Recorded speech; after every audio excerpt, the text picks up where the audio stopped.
Hello there, it's Dr. Daniel Hockenberry with Ried Physical Therapy. Here with another question that we frequently get asked here at Ried.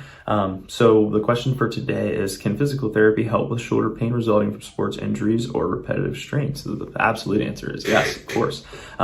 Those are actually probably more commonly the injuries that we do tend to see here, things that have to do with either impingement of that front of the shoulder, which is whenever what we actually have is the rotator cuff tendons here on the outside, or the bursa that lie underneath, which allow those muscles and tendons to kind of slide over comfortably. What actually happens is they start to get a little inflamed, leading to something that we call impingement.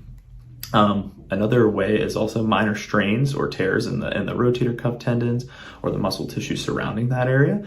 We often see a lot of those things. Those are probably two of the more common injuries that we do tend to see, but absolutely can help with that. There's things that we can do that are more than just strengthening, stretching, doing things that we've done in the past. They are a big part of physical therapy, but actually there's a lot of great research on things such as dry needling, things such as cupping, working on mobility, so doing actual hands-on techniques to work the mobility of that shoulder joint. So a lot more than just exercises. A lot of those things actually help lead to a more mobile joint, or the shoulder joint moving in ways that are a little bit more efficient, so that we're not leading to either that jamming, or we're not putting extra strain on the other tendons if we do happen to have a minor injury there.